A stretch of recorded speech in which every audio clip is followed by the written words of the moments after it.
Oh yeah, I like this one. If I want to be inspired to take steps forward, then I'll attend an event. If I want to improve, then I'll engage in a process and stick with it. John Maxwell. Hey there, Roger Whitney here. Welcome to the Retirement Answer Man Show. The show dedicated to helping you not just survive retirement, but to have the confidence, because you're doing the work, to lean in and really rock retirement. Love that quote from John Maxwell. Listening to a show like this or reading a book or an article can inspire us to do things a little bit differently or to lean into our lives. But if you really want to accomplish it, you have to find a process, a framework that you can adapt for your own situation and actually stick with it. And the sticking with it part, they're both important. I love that, and that's what we try to help provide here. So today on the show, I'm a little foggy today. I'm just coming out of a sinus infection. I used to get these at least once a year, and I hadn't had one in a while. I think this is because I ran a little bit too hard over the last week or two, and I got back from a couple trips and just crashed, and then I think my immune system was down or something, so I'm a little foggy. So today on the show, we're going to answer some of your questions on portfolio analysis, on financial training, Rule of 55, some long-term care funding, and a few other questions, including a correction on an answer I gave a couple weeks ago. I want to make sure I set the record straight. And then in our mindset segment, I want to talk a little bit more about protocols, what they are, and how you might use them to dial in your process so you can stick with it a little bit better. So rather than talk about all this stuff, why don't we actually get to it? So let's get to some of your questions. I love answering your questions so we can help you take a little baby step on the road to rocking retirement. If you have a question for the show, you can go to askroger.me and type in your question or leave an audio question. You can even just send a message and say hi. So a couple of weeks ago, Patrick asked a question regarding capital gains on the sale of a house. In this case, his wife passed away in 2013. So we want to help Patrick take a correct step here. And this was episode, I think, 512 that I answered this question. And I gave a partial answer. So I wanted to make sure we set the record straight to help Patrick on his way. So Patrick's wife died in 2013, and the house was in both of their names. If I sell the house as part of downsizing in the next 10 years, Patrick asked, what we'll have to consider as my capital gains liability. My house was purchased in 1992 for $250,000 and has a market value of $750,000. I have about $75,000 in capital improvements during the lifespan of the house. So our total cost basis was $325,000. So in answering the question, we answered about what is the exempt amount on capital gains when you sell a house. But what I didn't address, and I must have been on autopilot, maybe the sinus infection was coming in, who knows? I didn't talk about the step up in basis related to the death of his spouse. And we had a couple listeners and friends point this out, which I love because I definitely am fallible. And so I always want to set the record straight. So Patrick, in addition to that exemption portion in terms of what you should consider, when your spouse died, they will get a step up in basis, meaning that $325,000 basis will have either a full step up in basis or a partial, depending on what state you live in. In your case, you say you live in California, so I believe that you get the full step up to the value of the house at your spouse's death. So as an example, let's say your total cost basis is $325,000 and your spouse passed away in 2013, and let's assume that the house was worth $500,000 at that time. Depending on what state you live in, you'll get a step up in basis up to $500,000, not the original $325,000, or if it's not a community property state, half of that amount. And the logic behind that is when you're doing the estate for, in this case, your wife, the value of the property at her death is calculated as part of the value of her estate. And that resets either all or part of the cost basis that you get to use going forward. So I wanted to make sure we included that amount in that. My suggestion would be, as you're going through this, is that you get a CPA or a tax expert to help you walk through when you actually do this. Even if you do your taxes on your own, sometimes even just for a year, it's good to have someone that is working directly with all the fact set of your situation to think through some of these loopholes. So I wanted to make sure I corrected the record. I want to thank my friends that told me about it because I just keep going sometimes and it's easy to miss things. So I appreciate that. All right, our next question comes from Laura. Laura says, my husband and I have been working with a retirement advisor for 13 and 5 years respectively. Same person. Recently, I asked for an analysis of my assets to determine how I'm doing, if I'm withdrawing too much, not enough, etc. Our advisor said no, this was not possible and that the compliance department would consider this a violation since the analysis I was requesting was on only one member of the portfolio and we are considered a jointly held portfolio. I didn't think I was asking for anything exotic, simply feedback and information, and all of my assets are listed separately from my husband's assets, and I assumed it would be simple to run an analysis. It just seems odd to me that an analysis on my assets is not possible and would be a compliance violation. Am I missing something here? Many thanks for all you do. This is an interesting situation, Laura, so let's break this down to see how you can get what you're looking for. So you asked for analysis of how your assets are doing to determine whether you are withdrawing too much or not enough. And you wanted it done on assets, accounts essentially, that are in your name, right? Your IRA or your after-tax brokerage account, etc. That seems like a simple request.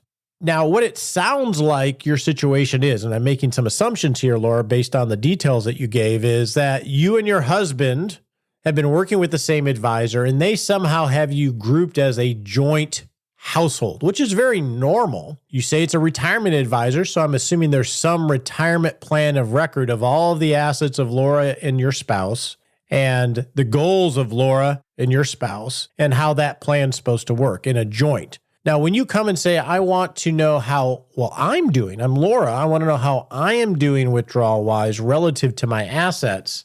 From a planning perspective, that does create some complication. I don't know why the compliance department would have an issue with that because you are a separate person from your spouse and he from you. That is 101. And they treat you as a separate client when you have an IRA or an individual investment account. Usually the householding is done just as a convenience sake for statements, etc. I used to be a chief compliance officer of advisory firm, and I never would have encountered something like this. Back when I worked in the traditional investment firms, major wirehouses like a Merrill Lynch or Smith Barney or something like this, compliance departments in that world are definitely much more restrictive in what advisors can do. A little bit more public schoolish in that there's a lot of bright lines that they have to stay within. That might be your situation here, but it seems perfectly reasonable to me from a compliance perspective. If Laura has accounts and Laura wants to know how her retirement planning is being done, that could be accommodated from a compliance perspective. Now, how do you actually do that? Well, in order to do that, Laura would need to have her own retirement plan. Your spouse would need to have their own retirement plan, which would include, these are Laura's goals. Now, those goals could include what Laura is contributing to the household to help pay for the base great life and to travel, etc. And Laura could also have her own goals within that plan. And then here are Laura's resources, her social capital, Social Security, etc., and then her financial capital. And then an analysis could be done on, does Laura's resources support her goals, which represent what she contributes to the household? And then the same would be done for the other spouse. Usually this is done, and I've done it when you're dealing with couples that got married later in life and they brought their own assets to the marriage and they want to keep them separate because they're used to being separate because there's, my wife and I, we got married when we were 23, right? We had nothing. So it's all for one for all. But usually later in life, if you're bringing your net worth and someone else is bringing theirs, you want to have some separation because you're used to managing your life. And so usually this is where that's done, where in that situation, you essentially create two retirement plans. Here's Laura's. She has these goals, which represent her contributions to the household expenses and travel, etc. And it may include goals that are her own, maybe prior children that she wants to gift to, etc., that the other spouse isn't participating in. So those type of plans can be created very easily, and I'm not quite sure, even from a compliance perspective, why the advisor could not do that for you. Maybe they don't want to do that for you from a compliance perspective. It doesn't make any sense to me. And maybe I'm missing something here. Somebody can email me if they want. So my suggestion, Laura, would say, look, these are my individual accounts. They have my name on them, not my spouse's. I want to go through building a retirement plan of record that shows the amount that I contribute to this household with my resources so I can understand, am I withdrawing too much of my resources or not enough? That is perfectly reasonable, and I'm not sure why the advisor can't do it if the accounts are in your separate name. And if they say they still can't, then maybe you're with the wrong advisor, or maybe the advisor's at the wrong firm where they're so restrictive to give you this type of analysis. Our next question is really a comment from Joan, and it says, it is open enrollment for Medicare. Have you done an episode on choosing between Medicare and Advantage plan and traditional Medigap insurance?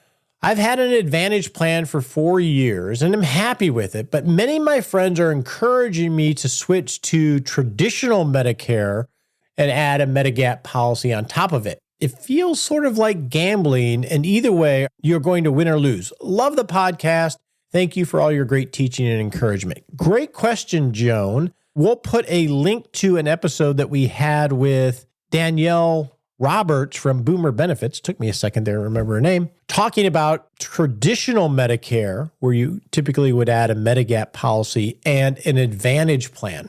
And we'll put a link to that in our 6-Shot Saturday email. That give me a chance to let me tell everyone that if you're not on our weekly email and you like the podcast, you're going to love the email, because that's where we share links to past episodes, resources that we mentioned, etc. And you can sign up for that at rogerwhitney.com, right there on the right-hand side. So we'll put a link to our last series on Medicare that we had with Danielle Roberts. Now, to your question, you are currently on an Advantage plan and have been for 4 years. Once you're on an Advantage plan, it can be very difficult or problematic to switch to traditional Medicare with Medigap policy. So I would be very careful with that.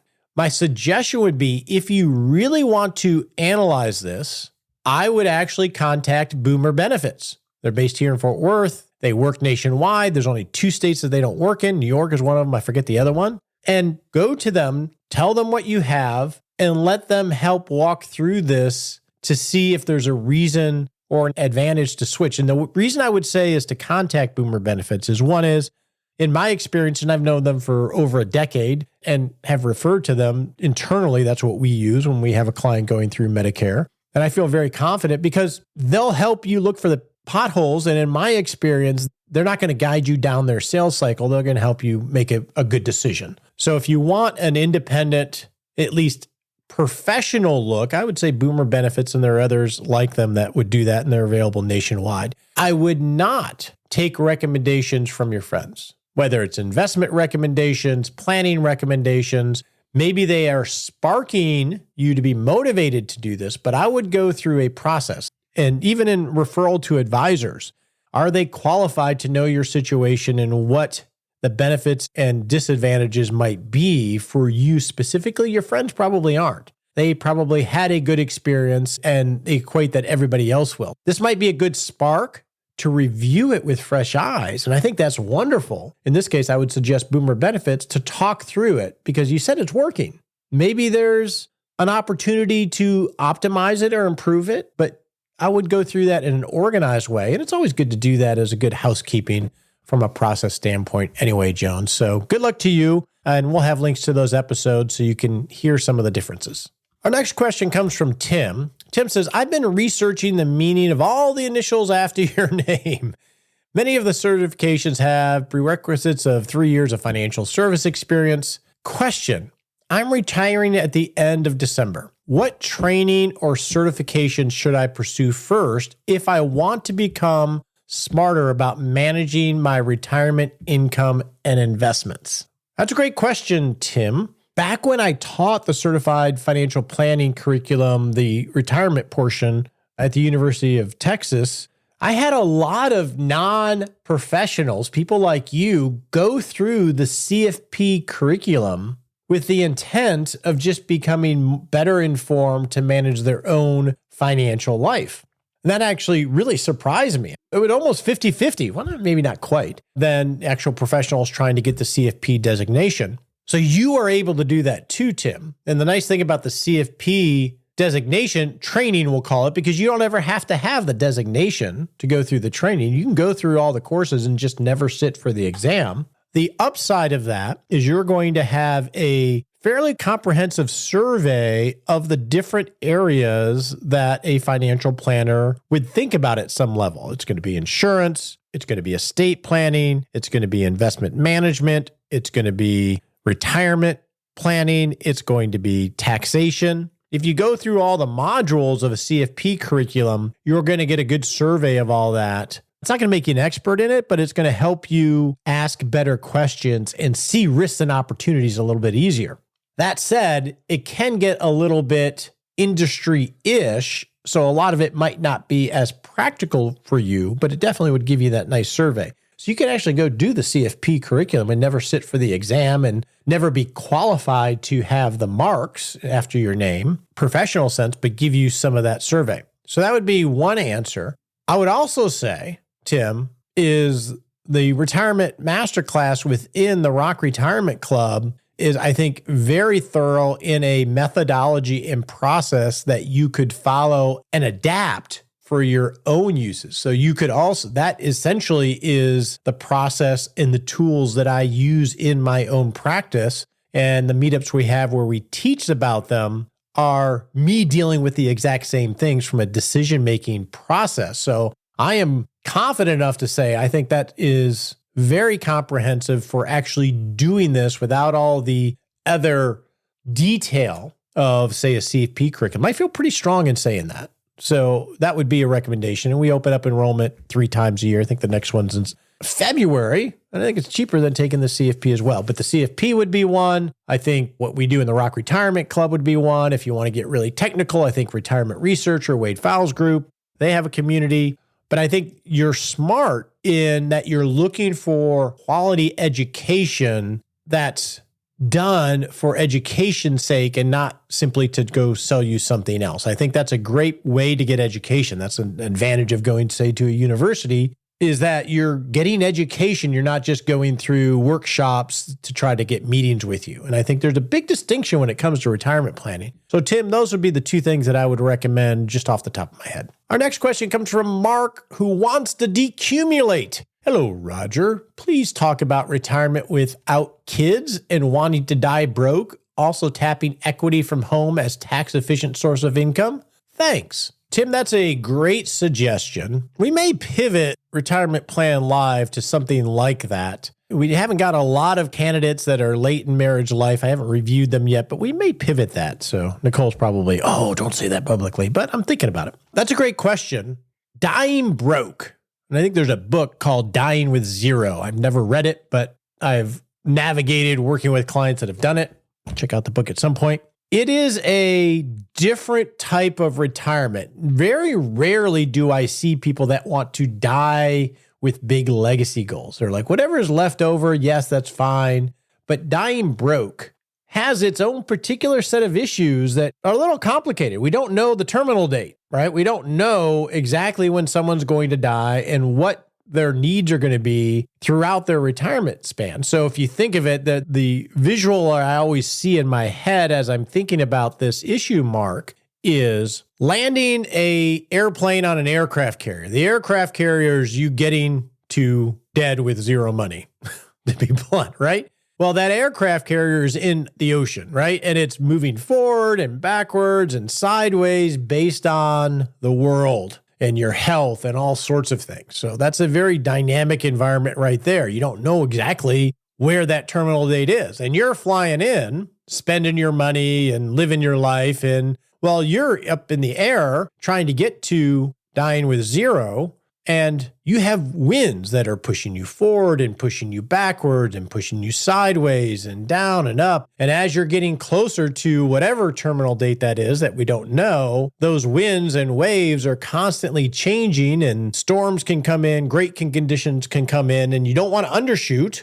Then you went broke before you died, but then you don't want to overshoot because then you'll have too much money at the end. It's a very kinetic environment. And so it takes a lot of agility, just like all kinds of planning, in my view. And yes, incorporating the home, because you don't have any kids, you want to die broke, that can be a valuable resource to allow you to enhance your life in order to live more of the life that you want, assuming you have goals that have dollar signs attached to them. Obviously, we could know you have HELOCs, you have reverse mortgages, etc., but the planning aspects of it become a little bit more complicated. So we will definitely do this as a deeper topic going forward, Mark. Whether we do it this January as the retirement plan live, I haven't decided yet. I have to figure out whether the late marriage one is going to fit, at least for this year. But that is something that will go a little bit deeper. If you haven't read Die Broke, that is a book that talks about that concept to some extent. So that might be something to check out between now and then. Our next question comes from Chris and the rule of 55 and returning back to work. Chris says, we retired early at age 55. My wife has been asked to return to the school district she retired from on a part-time basis to substitute teach for a principal on leave. She will not access any employee benefits such as insurance, pension contributions, etc. She will also not contribute to the 403B plan we have made Rule of 55 withdrawals from. Would this part-time employment jeopardize her ability to make additional Rule of 55 withdrawals? My research so far points out returning to work with another employer would not impact her rule withdrawals, but I have not found any reference to this situation. Thanks for your help. It's a great question, Chris, and there's a lot of gray areas here. And working for the former employer can indeed impede the ability to make additional Rule of 55 withdrawals while still re-employed. You will need to know how her return to work will be classified and if she would be eligible to resume making contributions. Not whether she does or not, whether she is eligible to make contributions or not. The first document you'd want to go to there is the summary plan description. That's going to give you the summary, plan description, and it may not address your wife's situation. And if it does not, then I would suggest you reach out to HR or the benefits department of who manages the 403B to ask about this specific situation. Now, obviously, if she doesn't need to make Rule of 55 withdrawals while she's reemployed because her income is going to make up that difference, then it's sort of a moot point. Then when she re-retires, the Rule of 55 would still be in place. And this is one of those things. And there are a lot of these areas, Chris, in general, than everybody, that are very gray. It takes asking all those second, third, fourth questions. It forces you to have to be a researcher of sorts because they're not things that people deal with every day. And there may not be a crystal clear answer that they give you, even if you talk to the HR department or the manager, and you got to keep pressing because that's their job, is to manage these situations. So even if they don't give you an answer or say they don't know, it's going to be your job to be an advocate to say, well, I got to know. You got to tell me this. They can do the research. That's their job to know how these regulations work. Our next question comes from Bob on resources for funding long-term care. Hi, I had listened to an old podcast you referenced a type of annuity that is used for long-term care where you pay an upfront premium with the death benefit is not the purpose. Can you please point me to the right direction to get more information? Great podcasts. Many thanks. Hey, Bob, we've had, I believe, 2 monthly themes on long-term care, and I can't recall when the last was one. I think we're a little bit due to go ahead and have another one. But when you're looking at securing, we'll call it insurance, specifically for the long-term care benefit, you have traditional long-term care insurance, and then you have hybrid life insurance, which is essentially permanent life insurance that has a added benefit of a multiplier of some sort that can be used for long-term care. And now there are annuities, but those are the two main ones: hybrid life insurance, so not necessarily an annuity, and traditional long-term care. And there likely may be some annuity-based with long-term care benefits related to it. My suggestion in how you find that, one is you can listen to one of those month-long themes, and we'll have a link to episode numbers in our 6-Shot Saturday email, where we have Steve Kane, who is an industry expert, walk through the logic of each of those. And in our Rock Retirement Club, we have him in periodically to actually go through examples of illustrations that we can pick apart to groupthink the advantages and disadvantages of them. And I would suggest if you're going to go to someone to help navigate this, like a broker, I would go to a broker, not a captive agent. And the difference is a captive agent works for one or maybe two companies. A broker has access to a lot of different companies and types of policies. LTCI Partners, which is where Steve Kane works, is one of those type of navigators where they can do an initial assessment to see even if you qualify and show you these different types of policies. But at the end of the day, you definitely have to do your own research on what might be a good fit for you. But we'll have links to those episodes. Next question comes from Sherry related to Roth accounts. Sherry says, I have a 457 Roth account through my employer. I also have a personal Roth account I started about 5 years ago. Are the rules different for 457 Roth? Sherry, yes, they are. The rules are different for every type of account, every combination of 401k, 403b, 457b, or IRA with pre-tax or Roth or after-tax assets. It's really confusing. And to make it worse, 457Bs come in two different flavors. One is a governmental organization and one for non-governmental nonprofits. And their rules can be made very specific to each employer. So you're going to have to spend some time reading the summary plan description. There's that term again, which is an official document that describes the extensive plan details or any related documents to understand the rules of your 457B, because they will be different than your IRA, more than likely. And in addition, this is where the Human Resources Department or the Benefits Department are the ones that are charged with managing all the specifics of the plan and should be leaned upon, and also held to a standard where they answer the question, even though from a bureaucratic standpoint, they might not want to at the beginning. So this gives an opportunity, because we've done this twice now, Sherry, to talk about when we're interacting with our Human Resources Department or wherever the assets are held at, be it a Merrill Lynch or a Charles Schwab or a Fidelity. A number of years ago, I was on a committee working with one of these large custodians, what they call a custodian. And our committee worked directly with the head of service at one of these large public custodians to help improve their systems to serve, in their case, advisors, or the contingency that they served, or constituency that they served. It's a massive thing that they do. To be in a service center, to be on that other end of the 800 number is not a career job for most people. And they are charged with having to remember a massive amount of regulations and details on a large variety of subjects. So when you call and talk to someone, they're not going to be, quote unquote, the expert in it. And so it's important that we ask the second and the third and the fourth question, if necessary, to get very specific in the question and what you're asking and getting specific answers, because they're dealing with a lot of data and it's not necessarily their expertise. And that's the basis of a bureaucracy. It's just the nature of it. So as an example, our firm, when we have a request to a custodian, say Charles Schwab, we follow up on every single request. And oftentimes, I have one I'm dealing with right now where I'm having to intercede to get on the phone to get to the right person, because oftentimes we'll call a separate time and get a different answer.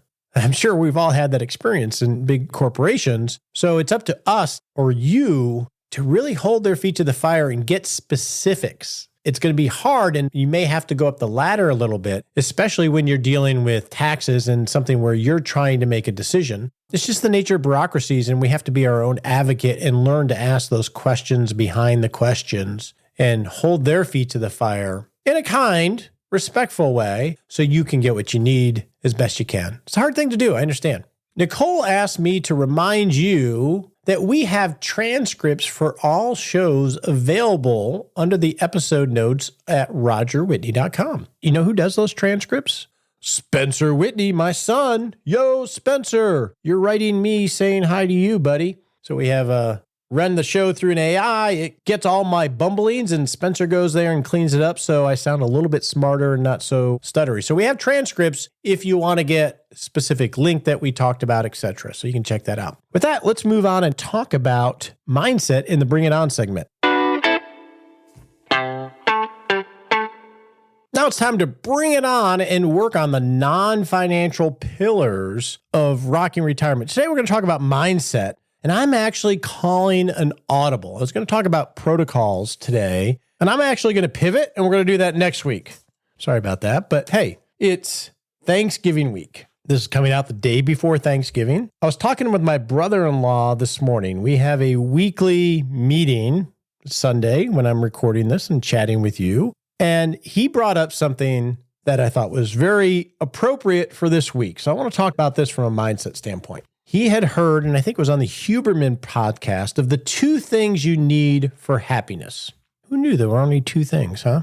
The 2 things that you need for happiness are agency, and agency is your ability to have influence over the direction of your life, your ability to do something about your life, to take a positive step forward. When we lack agency, it's like you're sitting on your heels. The wind's blowing you, you're on your heels, and you have no power to control anything. You're just being acted upon. That's having the lack of agency. You're just being acted upon. You're a victim of the world and whatever circumstance. Having agency is when you start to lean forward on your toes a little bit and are able to do something to move towards where you want to go. So imagine you're standing near the ocean and you're getting blown backwards and you're just flailing all over. Actually, a better one would be, imagine you're in the ocean and you get smacked and thrown under the water by a wave. Yeah, I think this works better. And you don't know which way is up and you're just getting tossed and turned, and that's lack of agency. You're just getting acted upon by the forces of the wave. Agency is when you start to make a decision to swim or to stabilize or to move with the intent of getting to the surface. Now, you may not even know where the surface is, but you made a decision and you found a little micro thing that you can do to improve your situation. So that's the difference between lack of agency and agency. And if we don't have agency, if we're just in that wash tub of a wave, it's hard to be happy. Retirement can feel that way, right? With the world and wars and economics and everything else, you can feel like you're in that wash tub. So we need agency to be happy. And then the other thing that we need to be happy is gratitude. You know, we always hear about gratitude, do a gratitude journal. All that stuff is true. Being grateful for what you have. And it's not always easy when life throws something at you. A good example here. Last week, I got an email from a client. Email that said, got the worst news possible. My spouse died in an accident Saturday. That's hard to have agency when you lost a spouse unexpectedly. Even this person has a lot to be grateful for. It's going to be hard to see it for a while, but it's there. And your job and my job is to constantly work towards finding our agency and finding things to be grateful for. So this person obviously is going to be hard to be grateful for anything right now. And it's going to be hard to feel like there's any agency in their life right now. They're in that wave that's just knocked them silly and they don't know which way is up, sideways, or whatever. I want you to take a moment, say a prayer for them, for sure, but remind yourself, it doesn't make any of this easy. Just knowing this stuff doesn't make it easy. Sometimes it's easier than others. And when it's not easy is when you need it the most. So I pray for this person to find it. And I want you to think about agency and gratitude. Great week to be grateful. There's a lot to be grateful for, regardless of what's happening in life. Now let's go set a smart sprint. On your marks, get set.